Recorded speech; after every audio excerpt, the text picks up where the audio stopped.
Jadi ada satu fenomena yang sedang muncul belakangan ini, yaitu seperti ini mungkin agak sedikit sensitif, tapi disclaimer dulu di awal. Gue pengen dengar apa pendapat Mela tentang kecenderungan orang-orang tertentu yang kayaknya seneng banget kalau dari pihak Islam tuh nambah member. Bukan cuma Richard Lee, Norman Paris, Denny Sumargo, Willy Salim, bahkan katanya Ahok akan mualaf. Emang Pak Andre sakit perut kerojotan gitu nggak? Orang Kristen tuh beneran ini nggak sih ngerasa kehilangan banget ya kalau ada orang yang mualaf? Akhirnya orang kalau baru beragama tuh jangan jadiin komoditi untuk kemudian kayak propaganda, hard selling, marketing, promosi gitu loh. Iya nggak sih? Sorry kalau aku pakai kata ini ya, norak.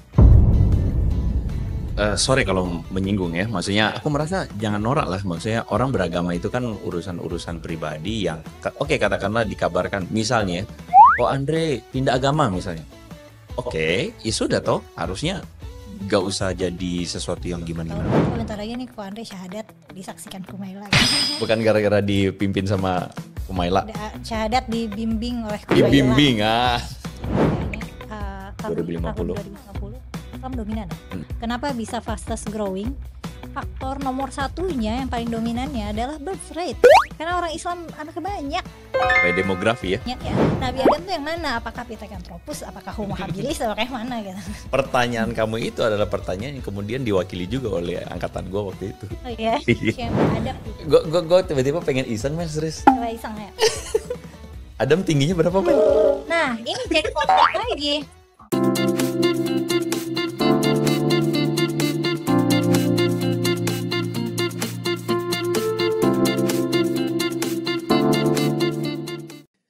Selamat datang di channel Andre Tunggal. Dan kali ini teman-teman, seperti request dari kalian, ribuan banget yang kemudian request ketika saya podcast bersama-sama dengan Kumaila Hakimah dari Forbidden Question. Dan kalian minta lagi supaya kita ngobrol sama Kumaila karena kayaknya dia adalah sparring partner, lawan bicara yang paling representatif dari Muslim yang bisa kita bicara sama-sama pada tataran yang sama. Saya persembahkan kepada Anda Kumaila Hakimah. Terima kasih Ko Andre. Terima kasih teman-teman penonton yang ternyata Ko Andre ngundang aku karena rekomendasi penonton. Oke, langsung gue kalah. Gue langsung kena mental. Gak bisa jawab. Pengen koreksi itu, jangan bilang aku representatif dari komunitas Muslim. Kayaknya, Oh gitu. Kayaknya karena ada kelompok orang Muslim yang disound me. Bisa, kan? oh iya. Tidak mengakui kamu sebagai bagian dari mereka. Jadi aku sebagai aku aja. Oke. Kalau gitu diulang. Maksudnya mengundang Kumaila Hakimah dalam membicarakan tentang agama karena poinnya adalah anak-anak muda akan mau mendengarkan penjelasan agama yang bukan as it is, Mel. Aku percaya begitu. Jadi bukan mau mendengarkan penjelasan yang as it is, kenapa? Karena agama yang bilang. Mungkin kalau penjelasan begitu ya silahkan, beberapa orang yang maunya begitu silahkan. Cuman aku selalu mendorong teman-teman yang ngedengerin podcast ini atau ngedengerin Andre Tunggal itu tidak berpikir as it is, tapi selalu bertanya kenapa ya, apa ya, rasionalitasnya apa. That's why kenapa aku sebut kamu sebagai seorang yang representatif untuk membicarakan pada level itu. Jadi kamu lebih suka sebagai kamu aja? Sebagai aku aja, tidak mau di kelompok atau golongan apapun atau lembaga atau institusi apapun. Aku membawa pikiran dan pengalamanku aja. Oke, itu disclaimer yang baik. Itu disclaimer yang baik. Jadi welcome sekali lagi ke Andre Tunggal, Mel dari Forbidden Questions. Jadi kemarin waktu tayang video kita yang lampau-lampau seru tuh. Seru Responnya. Kamu gimana waktu munculin itu? Seru responnya. Masih ada yang bilang kamu misionaris? Masih ada, malah ada yang bilang justru dengan kita membangun komunikasi gitu, aku dan Ko Andre membangun komunikasi malah makin membuktikan kalau aku adalah misionaris. Terbongkar gitu ya? Malah semakin terbongkar gitu. Itu yang mana berarti aku misionaris yang sudah dijadikan agen dari sejak, kalau dihitung dari sejak aku bisa baca Quran berarti dari sejak usiaku 4 tahun lah. Dan berarti ya bapakku yang guru ngaji itu, juga agen. Bapakku yang merupakan dosen studi Islam itu, mereka mendidik agen misionaris itu. Jadi mereka sudah dianggap juga agen juga sama kelompok ini ya. Ya, ya harusnya ya, karena kan orang tuaku guru pertamaku ya. Iya. Dan anyway, dari respon dari channelku, teman-teman subscriber, viewer juga sangat senang banget. Maksudnya akhirnya kita itu tidak terjebak pada dialog agama yang bermusuhan. Gitu. Karena bukan biasanya, karena dialog beragama yang bermusuhan tuh banyak ya. Banyak banget dan karena memang orang-orang yang nonton gua, karena kan gue mengangkat kasus-kasus yang begitu, banyak itu soalnya bermusuhan melulu gitu. Kayaknya orang capek deh. Jadi kita bicarain dan kita berani untuk kemudian maju dan bicarain tentang sesuatu yang bukan untuk kompetisi. Tetapi bagaimana kita bisa saling ngelengkapin aja, ya kan gitu ya. So, Bukan saling nyari plot hole. ya seharusnya begitu ya, Maksudnya kalaupun ada plot hole, menurutku sih kalaupun ada ya akui dengan jujur aja. So what? Betul, menurutku itu adalah kebijaksanaan apa ya, yang idealnya dimiliki orang beragama deh. Kalau misalnya ada plot hole, ada bagian-bagian yang sulit atau bahkan tidak bisa dijelaskan, ya akui saja dengan rendah hati bahwa ini tidak ada penjelasannya atau tidak bisa dijelaskan. Gue tiba-tiba pengen langsung bertanya nih Mel. Selama lu studi di ilmu tafsir ya, apakah ada sikap dari dosen pengajar atau mungkin tradisi yang lu baca tentang cendekiawan muslim ya, ulama misalnya, yang sebenarnya bersikap jujur dan apa adanya terhadap plot hole itu? Ada, tapi biasanya di penutupnya itu selalu Walau-walam bisawab. ya penutupnya wallahu a'lam bishawab, tentunya Allah yang maha tahu. Tapi biasanya di akhirnya tuh gimana ya, mengakui bahwa ini tidak bisa dijelaskan, tapi konklusinya bukan tidak bisa dijelaskan atau tidak ada penjelasannya. Konklusinya adalah Tuhan punya misteri, punya maksudnya tersendiri yang kita belum bisa memahami gitu loh. Tapi ketika lu pelajari itu, apakah lu cukup bisa menerima jawaban itu? Atau you need more gitu? Tentu saja aku nggak bisa dan I need more. Oke. Dan itu aku temuin framework yang bisa ngasih aku extended explanation itu justru dari kerangka-kerangka studi agama di di kampus-kampus top luar sih. Karena waktu itu aku suka ikut short course. Oh ya, dari luar. Dari luar. Dari luar apakah dari kalangan Islam atau Ya dari? enggak, aku ngambil dari Harvard, dari Edinburgh gitu ya, tentang religion, science, filosofi, yang gitu-gitu loh. Islamic Studies juga, tapi Islamic Studies. ya. Oke, kayaknya penjelasan kita, pendahuluan kita cukup lumayan berat dan kita nggak perlu berat-beratan di situ. Kita mau lihat tentang satu hal yang sebenarnya mungkin teman-teman sudah lihat di thumbnail. Jadi ada satu fenomena yang sedang muncul belakangan ini, yaitu seperti ini mungkin agak sedikit sensitif, tapi disclaimer dulu di awal. Kita mencoba untuk menjelaskan dan gue pengen dengar apa pendapat Mela tentang kecenderungan orang-orang tertentu yang kayaknya seneng banget kalau dari pihak Islam tuh nambah member. Nah, jadi baru-baru ini lagi rame, kebetulan juga di channel gue banyak yang selalu sounding. Dre, Oten kelojotan. Oten. Cantik, Mela cantik katanya Oten. Udah sekarang. Oten kelojotan gitu ya, panas dingin. Oten sakit gigi katanya ya, sakit perut. Kenapa? Karena Islam nambah lagi, ada yang mualaf. Oke, bisa ditampilkan ya. Jadi ini adalah baru-baru ini ada seorang ustadz ya, Ustadz Dery Sulaiman. Beliau ini mengatakan Hotman Paris, Denny Sumargo, Willy Salim, Richard Lee gitu ya akan mualaf. Sebenarnya dia komentarnya tuh tentang Richard Lee yang orang tuh tanya-tanya, kok mualaf apa enggak? Ketahuan, udah mualaf gitu ya. Lalu Ustadz Dery bilang, bukan cuma Richard Lee, Hotman Paris, Denny Sumargo, Willy Salim, bahkan katanya Ahok akan mualaf. Pendapat atau perasaan kamu, Mel, kira-kira melihat yang kayak begini, menurut kamu gimana? Aku nanya Ko Andre dulu dong. Emang Ko Andre sakit perut kelojotan gitu gak sih? Orang Kristen tuh beneran ini gak sih ngerasa kehilangan banget ya kalau ada orang yang mualaf? Harusnya sih enggak ya. Kalau aku lihat semua hal-hal ini ya, semua orang-orang ini aku lihat, oh ya udah. Malah kan sebenarnya mungkin ada perasaan begini dari orang Kristen. Oh iya, ya udah gitu. Berarti sejak dulu mereka-mereka ini adalah orang-orang yang mungkin bisa jadi tidak benar-benar Kristen. Nah itu perasaan itu tuh biasanya muncul. Nah jadi perasaan kayak oh ya udah sih gitu. Kalau misalnya ada orang Islam masuk Kristen, Hmm, tentu responnya akan beragam lah, Mel. Ada juga yang mungkin senang karena wah ada yang mendapatkan keselamatan. Itu kan dari perspektif Kristen begitu. Tapi juga ada yang lebih cenderung untuk, dan gue termasuk orang yang kedua ini, gak usah terlalu cepet-cepet.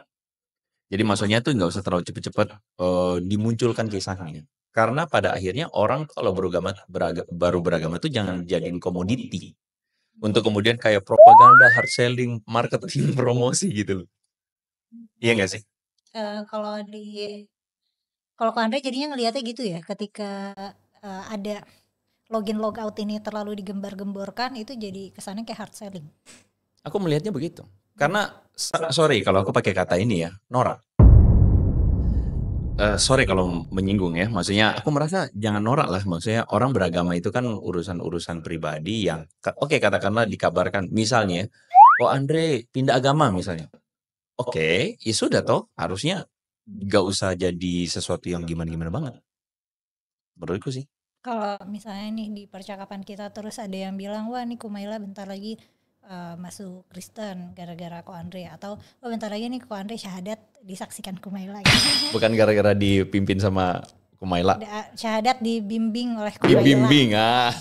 Nah, kalau misalnya ada komentar-komentar kayak gitu, Ko Andre kan ngerasanya gimana? Biasa aja.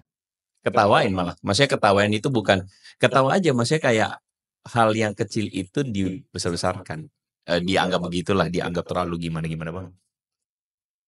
Aku juga nggak punya apa ya, aku nggak punya particular opinion atau particular emotion ketika ada berita-berita si ini mualaf atau siapa murtad yang gitu-gitu tuh biasa aja. Biasa aja. Nggak benar-benar, dan bahkan aku nggak tertarik kenapa misalnya ini murtad, kenapa murtad gitu, atau ini mualaf, kenapa mualaf. Cerita-ceritanya itu aku juga nggak terlalu tertarik, tapi aku pernah tertarik waktu lagi remaja. Jadi di koran, aku rasa Republika.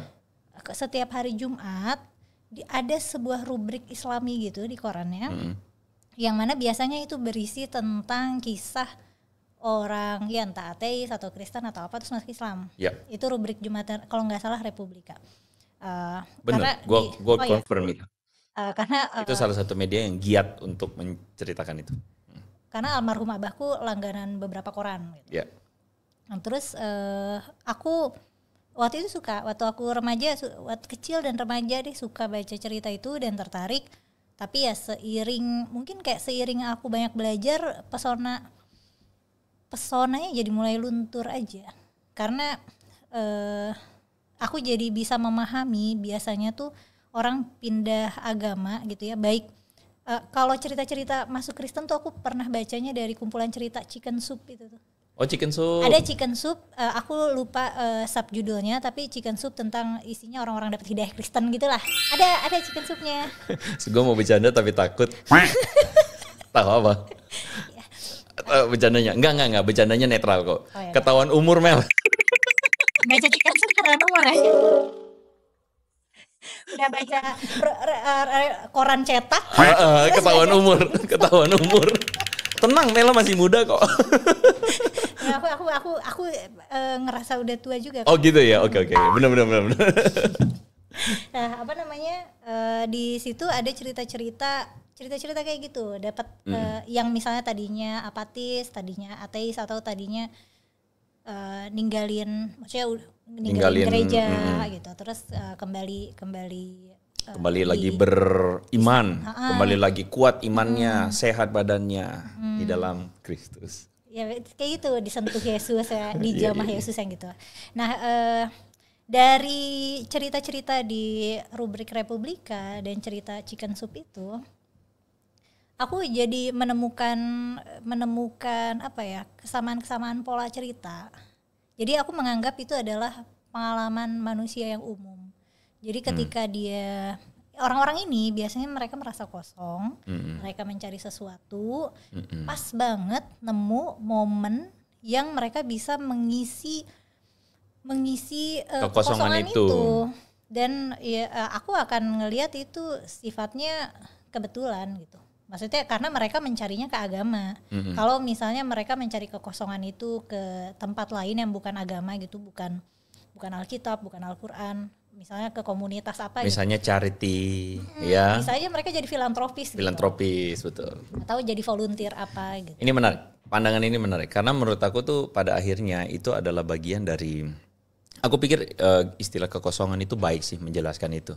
Jadi ada kekosongan atau bahkan mungkin sebenarnya kalau menurut aku aku pakai memilih untuk bahasanya apa ya? Ketidakpastian. Apa sih? Ketidakpastian.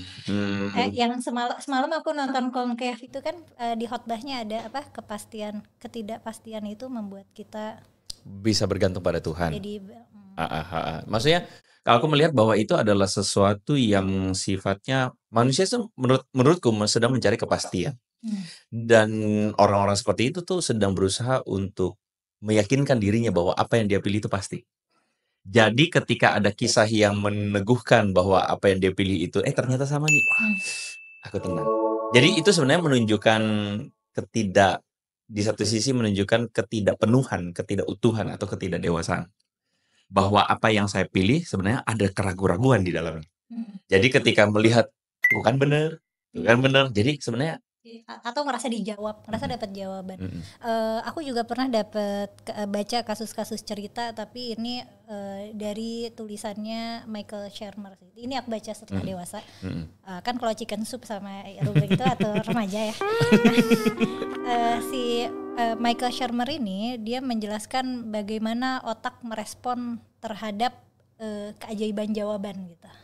Jadi awalnya dia rasa penasaran itu karena punya kolik, kan dia tuh mungkin profesor fisika atau apa, dia merasa bertemu Tuhan lah gitu. Terus dia jadi religius banget.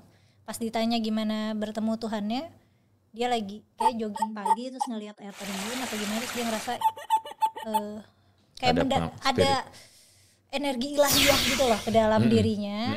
Terus ya itu adalah universal experience dari orang yang mendapat hidayah, aku rasa. Dan itu kembali lagi itu bakat otak manusia. Aku jadi ngelihatnya begitu sih, bukan sesuatu yang magical banget. Bukan sesuatu yang secara apa sebutannya? Ya bukan sesuatu yang kamu lihat bahwa itu spiritual yang benar-benar bekerja banget gitu ya. Entitas spiritual maksudnya. Iya, itu karena otak kita mampu menciptakan pengalaman sensasi itu. Betul. Mampu menciptakan sensasi. Kalau kita lanjutin lagi ini udah topik lain ya. Tapi kita masuk dulu kepada sebuah ini. Jadi sekali lagi ada orang-orang yang kemudian berasa untuk proving atau saya ingin membuktikan kebenaran agama saya ya. Dan kebetulan video yang akan gua kulik ini adalah video yang diambil dari salah satu video yang sayangnya kalau menurutku pengen membuktikan agama tapi kemudian dengan disproving agama lain. Ya, nanti logika itu nanti kita akan bahas, tapi di awal ini aku pengen tanya pendapatmu sebagai seorang yang juga punya latar belakang studi Islam. Bagaimana kamu melihat orang-orang yang berkata bahwa bukti Islam itu adalah agama yang benar karena tadi itu ya, wah akhirnya ketemu bukti gitu. Bagaimana menurut kamu? Ya, kita saksikan video yang pertama ya. Yuk kita dengerin. Karen Armstrong. Dia seorang profesor, dia menulis juga tentang Islam, tentang Nabi Muhammad, tapi in Islamic perspektif. Jadi dia menulis secara jujur, tidak ada tendensi apapun. Dia mengatakan bahwa the most rational religions, unfortunately Islam. Jadi agama yang paling rasional di dunia ini, unfortunately Islam. Kenapa? Dia kan Islam kan banyak framing agama apa? Teroris, ya kan? Nantinya dia paling rasional. Nah, from she has written, jadi apa yang ditulis oleh Karen Armstrong itu banyak sekali orang yang converting to Islam di Amerika. Sekarang kan Islam menjadi agama yang fastest growing religion di negara-negara maju. Semakin negara itu maju, semakin Islam berkembang. Ya, karena Islam sesuai dengan compatible modern science. Oke. Menurut kamu, Mel? Aduh, banyak yang harus di-unpack ya. Pertama, aku suka banget Karen Armstrong. Dia tuh salah satu pahlawan intelektualku ya. One of my intellectual. Gitu ya. Dia termasuk buku-bukunya mungkin yang membuat kamu kayak. Aku rasa hampir semua karyanya tuh aku udah baca. Oh, oke. Jadi perbandingan agama Semawi itu, yang Abrahamik itu kamu baca juga. Oke. Tapi aku baru merasa bisa benar-benar memahami dia setelah baca biografinya. Oh, biografi. Karena kan dia kan backgroundnya Katolik kan, terus dia pengen ikut pendidikan biarawati gitu, terus dia struggle nggak bisa khusyuk berdoa gitu, karena dia punya banyak pertanyaan di kepalanya, itu makanya dia banyak belajar. Aku nggak tahu apakah Karen Armstrong pernah berpendapat seperti itu ya, tapi frameworknya Karen Armstrong tuh gini, dia tuh menjelaskan tentang agama memang dengan tujuan mencari benang merah compassion. Apa ya, dia tuh kayaknya punya mungkin yayasan atau apa ya, kalau aku nggak salah ingat namanya Charter of Compassion. Jadi dia kan ngelihat nih agama-agama berkonflik terus gitu, tapi padahal sebenarnya kalau misalnya kita lihat kita mau mendamaikan, mau cari benang merahnya, cari aja nilai-nilai compassion di balik itu. Kalau misalnya orang berpegang pada prinsip-prinsip compassionnya, nggak ada lagi yang berantem gitu loh. Jadi memang stansnya Karen Armstrong tuh bukan untuk mengkritik ataupun untuk menyudutkan agama apapun ya. Maksudnya makanya dia tuh mencari titik positifnya, mencari yang compassionnya dan pengaruh-pengaruh positifnya gitu. Jadi social impact dari agama Yahudi, Kristen dan Islam tuh apa, gimana. Dan karya Karen Armstrong yang terbaru kan agama panteis, yang dia ngomongin tentang orang-orang yang beragamanya itu yang Tuhannya itu alam gitu loh. Kayak agama nenek moyang kita gitu, kayak agama leluhur gitu. Yang biasanya orang bilang tuh animisme dinamisme di buku pelajaran kita. Itu kita kalau baca bukunya Karen Armstrong, kita akan nggak bisa nebak dia agamanya apa. Saking dia seperti seperti menyetujui semua agama. Seperti menyetujui semua agama. Karena memang titik poin dia adalah dia mau nunjukin positif, hal-hal positif, makanya tadi pendekatan positif. Ya, kayaknya memang yang mendorong dia tuh dia memang ingin endorsing peace and humanity. Iya. Itu kayaknya life mission dia sepanjang hidupnya ya. Kalau aku lihat dari karya-karya tulisannya gitu. Makanya aku juga baca buku beliau tuh sejak aku kecil, aku nggak bisa nebak agamanya apa. Ketika dia nulis tentang Kristen, oh iya dia Kristen. Ketika nulis tentang Nabi Muhammad, apa dia? Kayaknya dia Muhammadism, ya. Gitu. Pas lagi baca yang tentang sejarah Yahudi, Islam, Kristen, apa dia ngefans budaya Yahudi? Yudaisme, ada kebingungan itu. Sampai aku baca biografinya sih. Jadi itu memang pure.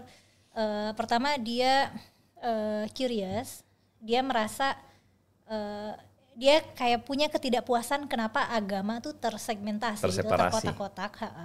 Malah dia punya idealisme kalau misalnya agama-agama ini bisa united humanity, harusnya bisa uniting humanity. Coexist. Gitu. Memang Karen Armstrong idealis in that way. Tapi aku nggak tahu kalau misalnya paling rasional. Tapi memang Karen Armstrong mencari rasionalitas dari agama-agama sih. Iya. Jadi maksudnya ketika ibu itu bilang bahwa ini diakui Karen Armstrong nih, bahwa ini menurut apa yang jadi narasi dia ya, Islam lah agama paling rasional. Menurut kamu? Pertama aku nggak tahu ya, aku harus nyari dulu apakah Karen Armstrong ngomong gitu. Tapi Karen Armstrong sendiri dia tuh bilangnya apa ya, religious freelance, apa ya, dia nyebutannya jadi kayak dia religius secara serabutan. Freelancer. Tapi istilahnya. Pokoknya aku lupa, dia bikin istilah sendiri. Okay. Gitu. Istilahnya lucu gitu. Emang dia di situ dia ada bilang kalau ada orang nanya agamanya apa, dia akan jawabnya dia agamanya serabutan, kadang kemana gitu. Karena kayaknya emang dia tuh punya ketertarikan ke budaya beragama. Jadi Mela mau bilang bahwa sebenarnya Karen Armstrong belum tentu mengatakan itu.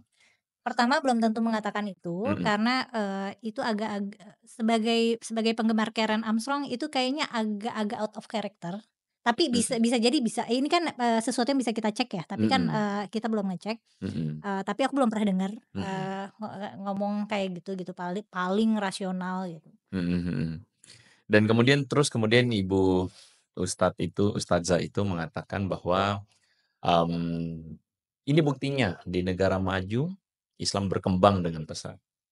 Jadi dia mau mendukung argumen dia bahwa Islam agama paling rasional. Jadi di negara maju yang rasional itu Islam berkembang paling pesat, the fastest religion growth in the world katanya. What will you say about it? Ada tuh prediksinya dari Pew Research Center kayaknya tahun 2050 Islam dominan ya. Iya sih. Tapi kan di situ ditampilkan kenapa bisa fastest growing. Faktor nomor satunya yang paling dominannya adalah birth rate. Karena orang Islam anaknya banyak. By demografi ya. Ya. Nanti di tahun itu Muslim majority country bukan Indonesia lagi, India. Karena di India birth rate-nya lebih banyak daripada kita. Dan itu juga kenapa kayak agama Buddhism itu growing-nya kecil banget karena negara-negara yang dominan, yang Buddhism-nya dominan, mereka sudah kalau nggak anaknya satu, mereka pada child free. Nah, bukannya Buddhism itu tidak growing gitu, cuman tidak terregenerasi. Iya, jadi sebenarnya sesederhana faktor demografi aja. Betul, dan sama metode dakwah. Kan kalau misalnya Islam ini kan dakwah, kayaknya Islam dan Kristen tuh termasuk agama yang agama misi ya. Tapi kalau misalnya kayak agama Buddha kan enggak.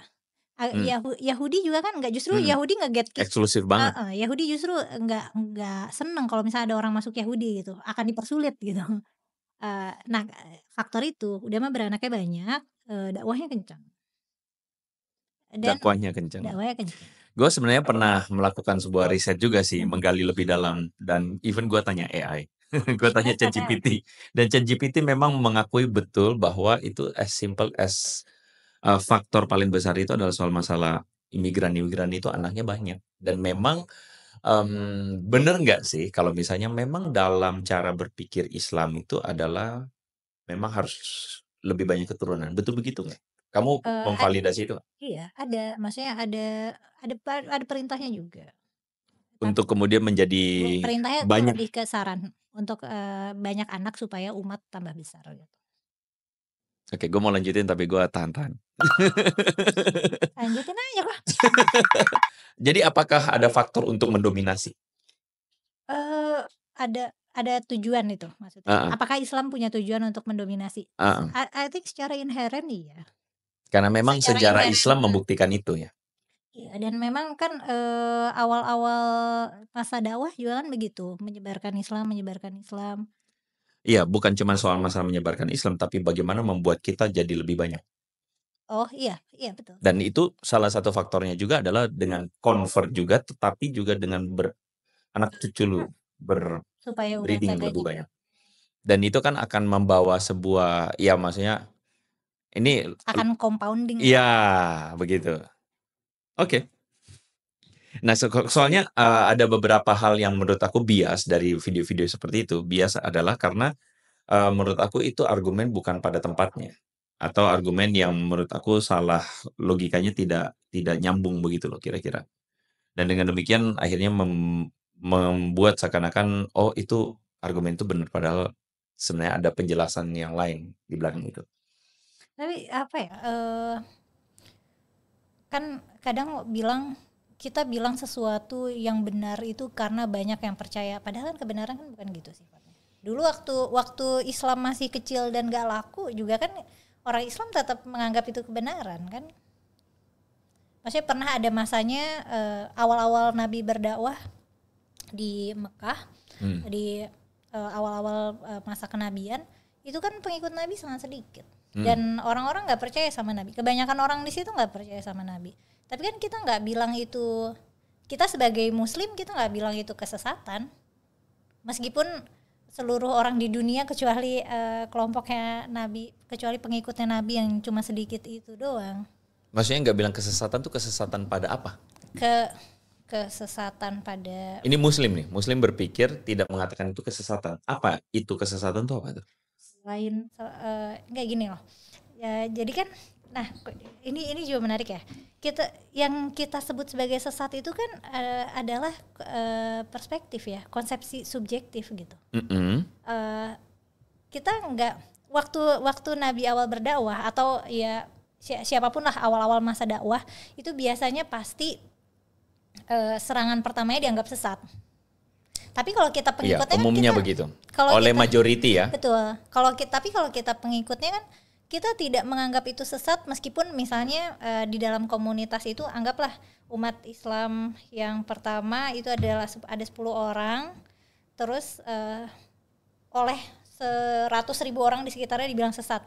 Itu kan tidak membuat kebenaran menjadi sesat atau tidak membuat kesesatan jadi benar gitu. Konsep kebenaran dan kesesatan terutama ketika kita ngomongin agama itu kan adalah tidak pada angkanya maksudnya yang kamu mau bilang. Betul. Tidak pada angka berapa banyak yang mempercayainya. Betul. Bukan karena banyak yang percaya itu berarti jadi benar atau sedikit yang percaya itu jadi benar. Apalagi kalau menyentuh yang kita perlu pahami kan kalau kita ngomongin kepercayaan dalam konteks agama itu semua kan cuma terasa benar, terasa masuk akal buat kita dan kelompok kita doang gitu. Waktu itu kita pernah ngomong tuh bahwa entah kenapa ada sebuah mentalitas yang seakan-akan kalau misalnya jumlahnya banyak berarti benar agamanya. Padahal itu kan falasi banget. Bahkan pada zaman berapa 10 tahun di Makkah ya, 10 tahun ya. Dakwah Muhammad di Makkah itu kan maksudnya waktu itu masih jahiliyah banget tuh Makkah.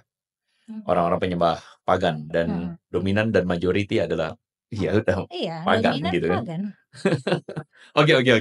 Kita lanjutkan video berikutnya ya teman-teman. Jadi dari sini kita bisa lihat bahwa ada perspektif yang Mela bisa tawarkan dan menarik ya. Mari kita lihat selanjutnya. Islam ini sebetulnya bukan agama baru. Islam itu agama yang ada sejak Nabi Adam sampai ke semua nabi-nabi sampai ke lanjutannya sampai ke Nabi Isa dan Nabi Muhammad. Tapi Nabi Muhammad adalah the last prophet, the last messenger. Nah, klaim ini bisa dikatakan oleh agama lain dong. Bisa misalnya Judaism ya. Judaism mengatakan, "Oh, kamilah yang terakhir, Torah kami yang untuk selamanya." Tidak ada kitab suci sebelum Torah kami. Orang Kristen juga berpendapat sama dong. Yes. Just the same thing. Tidak ada agama setelah turunnya Yesus. You believe or not. Kita tahu bahwa kalau orang Kristen mengatakan, oh agama Kristen agama terakhir, bahwa Yesus adalah yang datang untuk menyelamatkan umat manusia, tidak akan ada agama baru. Faktanya ada agama baru tidak? Ada agama setelah itu tidak? Faktanya ada tidak? Ada. Islam. Dan nabinya Nabi Muhammad. Jadi logika dia adalah Islam ini benar karena Islam adalah agama yang bisa dibilang muncul paling akhir. Muhammad adalah nabi terakhir dan dia menunjukkannya dengan argumennya bahwa Yudaisme ternyata ada kelanjutannya. Kristen mengatakan final, ternyata ada kelanjutannya. Jadi argumen dia adalah Islam menjadi benar karena Islam adalah nabi terakhir, agama terakhir. Kamu, what would you say? Masalah-masalah dalam klaim agama itu seringkali memang tidak kompatibel sama catatan sejarah sejauh yang kita punya ya. Dan ini juga memang yang ini asik, ini catatan sejarah, ini apa ini maksudnya? Oke. Silakan. Sebagai orang Muslim ya, aku juga diajarinnya gitu. Maksudnya Islam itu sudah ada sejak peradaban manusia pertama, sejak Nabi Adam. Kayak gitu sampai ke nabi-nabi selanjutnya, sampai Nabi Muhammad berhenti. Wahyu berhenti di Nabi Muhammad, maka Nabi Muhammad adalah nabi terakhir sepanjang masa.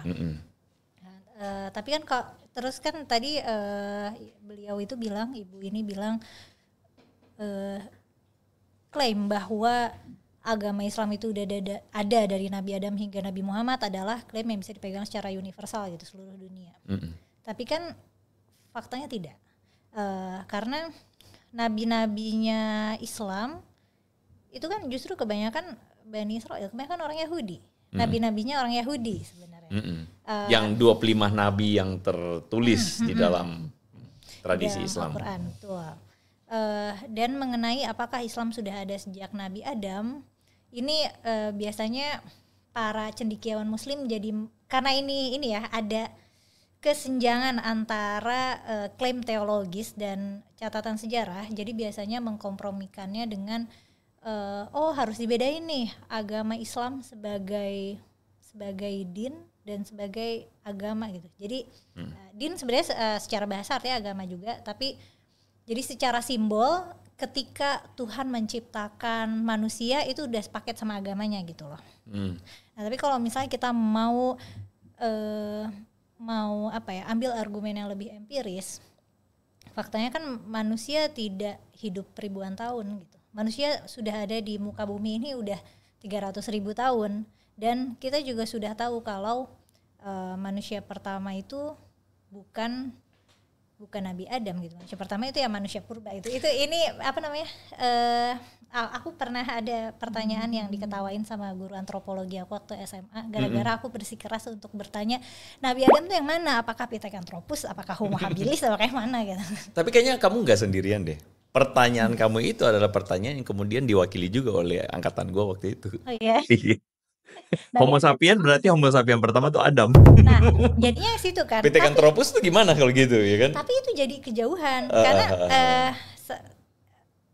belum apa ya? Ada gini, apakah Nabi Adam kan jadi ada narasi seberapa cerdas Nabi Adam gitu loh. Sedangkan manusia punya perilaku beragama itu kan baru setelah kita bercocok tanam, baru kita setelah hidup menetap. Waktu kita masih hidup di hutan kan kita ya masih seperti hewan gitu, kerjanya ya berburu, tidur, kawin. Kita bukannya berburu dan sebagainya, udah ada dewa api dan petir. Tapi belum ada ritualnya. Dan sudah ada, maksudnya mereka sudah menetap. Ketika udah ada agama, udah agak-agak terlembaga, udah ada ritual, itu mereka udah hidup menetap. Simbol-simbol itu ada setelah kita hidup menetap gitu. Kita udah punya waktu luang lebih untuk mikirin tentang agama dan ketuhanan gitu. Nah, kita bingung nih mau nempatin Nabi Adam di mana, karena dalam ceritanya kan Nabi Adam ini sudah manusia yang beradab gitu. Gue tiba-tiba pengen iseng, Mel, serius. Coba iseng ya. Adam tingginya berapa, Mel? Nah, ini jadi konflik lagi. Banyak kan, ini biasanya. Anyway, lu bebas bertanya ke gue juga ya. Okay. Bebas bertanya ya, bebas, bahkan even gue dirimu bertanya sekritis apapun gue ladenin. Okay. Jadi nggak usah tahan-tahan, nggak usah ngerem-ngerem. Gue ngerem-ngerem dari tadi soalnya. Cerita tentang nabi-nabi ya, Nabi Adam aja spesifik dulu. Cerita tentang Nabi Adam itu banyak disadur dari catatan Israiliyat, kayak dongeng-dongengnya Bani Israel gitu. Termasuk tingginya. Kenapa dongeng? Karena pakai dongeng. Jika dongeng itu berarti tidak benar dong. Loh, kalau misalnya ada riwayat, kalau misalnya ada riwayat kita sebut dongeng. Kalau misalnya ada catatan di mana bilang pernah ada manusia yang tingginya 8 meter, iya itu sudah pasti dongeng. 60 kaki. Nggak tahu berapa. Ada beberapa versi. 30 kaki. 30 kaki itu berapa meter? Kan bercandanya begini, ada sepeda Nabi Adam tuh. Dulu ada sempat meme-nya kan gitu kan. Iya, jadi lebih dari 8 meter itu. Itu aku berapa kaki? Aku juga lupa tepatnya. 30 meter. 60 hasta, 30 meter. 30 meter. Apalagi 30 meter lebih tidak mungkin. Maksudnya secara hukum alam, secara hukum fisika itu tidak mungkin. Manusia setinggi 30 meter nggak bisa hidup. Tapi Mel, bukankah cara beragama yang dibangun, gue nggak tahu, koreksi kalau gue salah ya, cara beragama yang dibangun itu adalah tidak bisa menjadikan apa yang ditulis di dalam tradisi, apalagi misalnya dalam Quran dan sebagainya itu sebagai sesuatu yang simbolik. Itu nggak bisa. Betul begitu nggak, Mel? Atau sebenarnya itu cuma salah satu mazhab saja? Aku nggak nangkep pertanyaan Ko Andre, karena bukannya kitab suci itu berisi dengan bahasa-bahasa yang simbolik. Banyak ambiguitas dalam catatan suci. Begitu. Jadi kamu melihatnya ini adalah ini ada di dongeng, disadur dari dongeng Israeliat. Kalau yang Nabi Adam itu ya, cerita nabi-nabi itu memang banyak saduran Israeliat. Dan ceritanya tuh banyak yang absurd banget, yang nggak mungkin. Nabi Khidir. Ya, Nabi Khidir termasuk, atau Seven Sleepers. Ya, Seven Sleeper. Itu sih terkonfirmasi valid, itu dongeng. Terkonfirmasi valid. Cuman kalau istilah yang Nabi Adam disebut 30 meter itu, gue sejujurnya baru itu di catatan Kristen gak deh? Gak. Kalau Adam di catatan Kristen gimana? Adam di catatan Kristen dicatat sebagai Tuhan menciptakan manusia dan namanya itu dikasih nama Adam. Jadi itu tertulis di dalam Kejadian pasal yang kedua, kedua, lalu kemudian diceritakan Adam, kemudian Hawa diambil dari tulang rusuk. Dan begitulah ceritanya. Jadi tidak diceritakan tingginya berapa, apakah dia ganteng atau tidak, kulitnya putih halus bagaimana, tidak. Jadi cuma segitu, as it is aja. Tidak diceritakan berlebihan begitu. Kalau dari Qur'annya juga sebenarnya cerita Adam ya relatif sederhana. Yang biasanya cerita Nabi itu versi extendednya memang pasti nyadur Israeliat. Dan itu juga jadi polemik ya buat para mufasir Islam. Apakah boleh menyadur catatan Israeliat untuk menafsirkan Quran gitu? Karena catatan Israeliat ini nggak bisa diverifikasi kebenarannya. Tapi para mufasir klasik tuh melakukannya karena mau nggak mau, misalnya cerita Nabi Sulaiman dan kerajaan jin, kerajaan hewan, cerita lanjutannya, cerita detailnya cuma bisa disadur dari catatan Israeliat. Atau misalnya cerita Zulkarnain, nggak tahu Alexander Agung, katanya itu Alexander Agung. Ya terus yang dan Ya'juj dan Ma'juj itu cerita itu malah bukan dari Israeliat ya, dari catatan Persia kalau aku nggak salah. Oke, aku tidak meneliti soal Ya'juj Ma'juj itu. Tapi, Uzair putra Allah. Iya, Uzair bin Allah itu kan orang Yahudi. Salah satu kritik di Quran, katanya orang Yahudi itu menyembah Uzair karena menganggap Uzair adalah anak Allah. Padahal in reality Yudaisme tidak pernah melakukan itu. Betul, katanya itu cuma Yahudi minoritas di zaman itu. Mungkin Yahudi minoritas yang kemungkinan besar sudah punah. Udah nggak ada yang nyembah Uzair gitu. Itu apa bisa dibilang inkompatibilitas antara catatan suci dan sejarah. Nah, kalau misalnya makanya sejarah modern itu biasanya menandakan suatu agama itu cara menceritakannya adalah dari penyebar pertamanya. Misalnya Islam berarti dimulai dari Nabi Muhammad dakwah. Karena kalau kita mau mengklaim dari Nabi Isa dakwah, gak bisa dong, akan tabrakan sama orang Kristen gitu. Atau kalau misalnya mau yang sebelumnya lagi, Nabi Ibrahim itu adalah ceritanya milik budaya Yahudi gitu. Aku melihat yang perlu kita pahami adalah Yahudi, Kristen dan Islam itu kan secara sejarah linear ya. Jadi apa boleh buat kita memang berbagi cerita yang mirip gitu. Setiap faktanya di dunia ini, setiap agama yang baru itu nggak pernah muncul baru 100% gitu. Maksudnya nilai-nilai baru muncul 100% gitu. Dia akan muncul pada konteks tradisinya. Betul. Dan pasti akan merupakan adaptasi nilai-nilai yang memang sudah dibentuk saat itu. Dan bisa jadi nilai-nilai itu adalah bisa ditrace pada agama-agama yang lain. Betul, agama-agama yang lebih dulu. Itu makanya Quran punya banyak kemiripan sama Perjanjian Lama, itu wajar. Karena orang Yahudi waktu itu besar, adalah bangsa yang besar ya. Bangsa yang pada tersebar masanya. luar biasa. Betul. Tersebar kemana-mana. Pada masanya, sekarang kita mungkin lihat Yahudi itu kecil banget ya, tapi pada masanya bangsa Yahudi kan adalah bangsa yang besar. Bahkan Madinah tadinya kan suku-suku yang dominan itu kan Yahudi. Kristen malah di Arab, di Jazirah, di daerah Hijaz itu termasuk minoritas. Kalau jadi makanya, koreksi kalau salah lagi ya. Jadi sebenarnya makanya Islam itu ketika mulai awal-awal muncul ada sebuah rasa toleransi bersama dengan Kristen. Iya. Malah iya kan? Kayak ada temenan banget sama gitu. Kristen tuh saling melindungi karena musuh mereka adalah yang berkuasa nih Yahudi dan pagan. Gitu. Yahudi suka ngebully kan gitu kan ya. Dan pagan juga. Jadi dan Yahudi juga suka ngebully Kristen pada Iya. Jadi lucunya di Indonesia ini kita ketuker-ketuker. Yang terjadi di Indonesia adalah kelihatannya tuh kayak Kristen dan Islam itu saling padahal sebenarnya pada masa awal-awal ya gitu. Karena waktu itu sama-sama lemah. Ada satu solidaritas bersama lah. Sebagai kaum tertindas harus kerjasama gitu. Sebagai seorang yang belajar dan juga tidak mau menyangkali rasionalitasmu sendiri.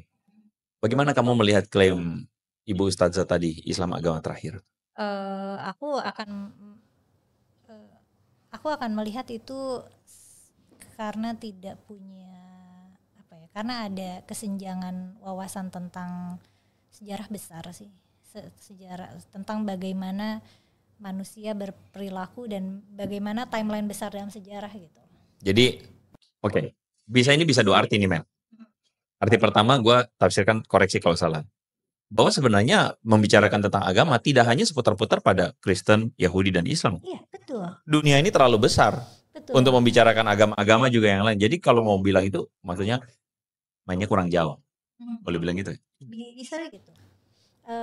Padahal kan agama-agama Dharmik, agama-agama Timur kan hitungannya Islam, Kristen, Yahudi ini agama Barat ya. Judeo-Kristian ini masuk agama Barat. Agama-agama Timur juga agama yang besar, tapi mereka punya kerangka teologi sendiri yang tidak seperti kita gitu. Nah, memang sebagai orang Islam ya, aku juga yang besar dengan didikan Islam, aku pernah merasa terutama waktu kecil ya, aku kira Islam itu memang benar-benar pusat dunia gitu loh. Maksudnya manusia pertama adalah Nabi Adam yang diutus dengan nilai Islam, kemudian nilai Islam itu di-preserve hingga sekarang gitu. Tapi kan setelah kita main jauh gitu, maksudnya setelah tahu ada banyak negara, ada banyak budaya, ada berbagai jenis orang, ada belahan-belahan dunia lain yang tidak pernah bersentuhan langsung dengan Islam gitu. Dan kita juga tahu sejarah-sejarah agama lain gitu, bagaimana agama-agama muncul, bagaimana agama bertahan, bagaimana manusia muncul gitu, bagaimana evolusi gitu. Dan hal-hal kayak gitu kan bikin kita jadi nggak bisa berpikir, aku nggak bisa lagi berpikir bahwa agamaku adalah pusat dunia gitu, tapi agamaku adalah salah satu bagian dari budaya manusia. Jadi Islam itu bukan agama yang ada sepanjang sejarah, tapi itu Islam dan agama-agama lainnya adalah bagian kecil sekali dari lini masa sejarah yang panjang. Agama tertua itu apa sih? Buddha kayaknya. Dan agama tertua Buddha atau Hindu, dan itu pun cuma ribuan tahun umurnya, mungkin 8.000 tahun atau malah aku mempertanyakan istilah agama itu sendiri, jangan-jangan terdistorsi dengan definisi salah satu yang mendefinisikan agama itu sendiri. Tuh, sampai sekarang kita belum, umat manusia belum punya kesepakatan sebenarnya agama tuh batasan definisinya apa. Karena memang bisa selentur dan seabstrak itu gitu. Oke, Mel. Jadi sebenarnya dari obrolan semua ini, teman-teman bisa melihat bahwa maksudnya apa yang perspektif yang ditawarkan oleh Mela adalah perspektif yang kemudian bisa, kalau aku bilang, memberikan warna. Bahwa apa yang disampaikan dari video yang tadi kita kutip itu bukan satu-satunya artikulasi realita. Karena Mela tadi bilang setelah main lebih jauh, ternyata Islam dan agama-agama yang lain itu adalah bagian dari dunia yang lebih besar. Ya, jadi untuk menyebut bahwa ini adalah satu-satunya and the only one kayaknya, bentar dulu, mesti mainnya agak jauhan. Tapi kalau Andre sendiri, apakah melihat kekristenan sebagai sesuatu kebenaran yang bersifat sepanjang masa dan universal? Tergantung bagaimana mendefinisikannya. Mendefinisikan kekristenan itu ketika ngomong Kristen, apakah sesuatu yang sepanjang masa dan universal? Aku percaya iya. Tetapi makanya jangan kembali lagi. Definisinya apa dulu? Kristen ini apa nih definisinya? Gitu sih Mel. Kalau definisinya ada pada klaim-klaim eksklusif, itu pun kita harus mendefinisikan apa tuh yang disebut eksklusif tadi itu. Obrolan ini sangat dalam sekali karena layer, Mel. Ya, cuman kalau aku percaya bahwa kekristenan itu universal karena apa yang diajarkan oleh Yesus Kristus adalah sesuatu yang sebenarnya juga universal dan dapat diterima pada segala zaman, menurut aku. Begitu. Ada nggak yang pernah men-challenge ajaran Kristus yang sudah tidak relevan lagi? Karena ajaran Kristus itu tidak letterless. Itu masalahnya. Ketika sesuatu ajaran akan obsolete ketika penafsirannya menjadi penafsiran literal. Setuju nggak, Men? Setuju. Nah, itu dia. Nah, tapi kekristenan itu penafsirannya tidak satu-satunya literal. Maksudnya literal itu bukan pendekatan kekristenan. Bahkan, nah ini nanti kita akan bahas di topik berikutnya di channelnya Forbidden Questions tentang Alkitab, ya, dan Quran, ya, karena salah satu pembeda antara, menurutku ya, antara setelah aku studi dari perspektif literatur Islam terhadap Quran dan kekristenan, pembeda salah satu utamanya adalah masalah kelenturan teksnya itu. Kekristenan membuka ruang untuk terjadi perubahan pada teksnya. Karena apa? Karena bukan itu yang menjadi utama. Penekanannya ada pada meaning. Nah, ketika tadi dirimu tanya, ajaran Yesus itu apakah konsisten dan adakah yang obsolete? Menurut aku tidak ada. Ajaran Yesus tidak ada yang obsolete. Karena ajaran Yesus menurut aku akan relevan pada segala zaman. Karena tidak ini juga ya, kayak tidak terlalu detail. Tidak literal. Ketika Yesus ada satu ayat yang mengatakan begini, Mel. Jika tanganmu menyesatkan engkau, potonglah. Dan lebih baik kamu masuk dengan tangan buntung daripada kamu punya tangan tapi menyesatkan engkau. Sepanjang perjalanan orang Kristen melihat perkataan Yesus itu bukan perkataan yang sifatnya literal untuk kemudian dilakukan potong tangan. Nggak ada gitu, mungkin aliran Kristen mana gitu yang beneran motong tangan? Pasti ada. Pasti ada tuh, artinya yang benar-benar sangat radikal ya, apa sih istilahnya tuh ya, sangat tekstual. Tekstual sekali. Itu ada. Cuman maksudnya secara umum kita para orang Kristen atau lebih tepatnya para teolog, para penafsir atau mereka yang menghidupi ajaran Yesus tidak menghidupi ajaran yang demikian. Tidak menghidupi berarti kita potong tangan. Tidak. Tapi itu adalah sebuah peringatan Yesus yang keras bahwa kamu tuh harus betul-betul gunakan tanganmu dengan hati-hati loh. Nah, maksudnya gitu. Jika matamu menyesatkan kau, cungkilah dan buanglah. Itu Yesus ajarin begitu. Tapi kan kita orang Kristen sampai hari ini, ya kalaupun ada itu kan ya sempalan-sempalan aja. Which is normal, gitu kan. Tapi orang Kristen hari ini tidak melihatnya sebagai sesuatu yang sifatnya demikian begitu loh, Mel. Tapi sesuatu yang sifatnya tuh hanya sebuah simbolik untuk kemudian menekankan bahwa bertanggung jawab dengan menggunakan matamu, tanganmu, demikian. Jadi makanya aku berani bilang bahwa ajaran Yesus tidak ada yang obsolete. Sebenarnya Islam juga pernah begitu. Cuman kayaknya seiring zaman semakin tekstualis. Aku juga nggak ngerti kenapa. Aku pernah nonton kontennya Guru Gembul. Guru Gembul kemudian memberikan atau pointing on pada dalam sejarah, kalau nggak salah pada Abbasiyah ya, pada zaman Abbasiyah kalau nggak salah. Gue bisa saja jadi sangat salah, tapi maksudnya yang gue poin adalah Guru Gembul menyebut salah seorang tokoh ulama yang kemudian menjadi ulama paling top di zaman itu, yang mengembalikan Islam kembali pada penafsiran literal. Karena pada waktu itu kan pernah ada masa Mu'tazilah muncul, lalu kemudian terjadi polemik ya, kaum Mu'tazilah dengan ini bahwa ini karena rasionalitas yang dibawa oleh Mu'tazilah itu kan terpengaruh oleh filsafat Yunani. Iya kan? Nah, dan kemudian karena polemiknya berkepanjangan, langsung cut off. that's happen. Ya bisa aja itu compounding efek dari masa itu, ada teori yang mengatakan begitu sih. Ya mungkin ini harus ditelusuri lebih lanjut ya, tapi begitulah Mel. Sebenarnya Mela kurang terlalu sehat sebenarnya. Udah sehat. Oh, udah sehat ya. Mela semoga sehat-sehat selalu ya, lebih fit, lebih seger lagi, lebih makin menyala abangku, mbakku. Karena pasti banyak yang menanti juga Mela punya konten-konten ya. Teman-teman jangan lupa untuk simak ngintip-ngintip di Forbidden Questions karena ada pandangan-pandangan atau perspektif-perspektif yang menurutku lebih bisa dipertanggungjawabkan tentang topik-topik yang selama ini mungkin kita dengarnya cuma single tone. Repot kalau cuma single tone. Namanya lagu mesti ada suara 2, suara 3, suara 4 supaya jadi rame. Supaya seru. Oke? Kita ketemu lagi di konten berikutnya di channel Dari Tunggal. So make it simple, make it meaningful. Bye bye teman-teman. Dadah. Thank you Mela. Thank you Ko Andre.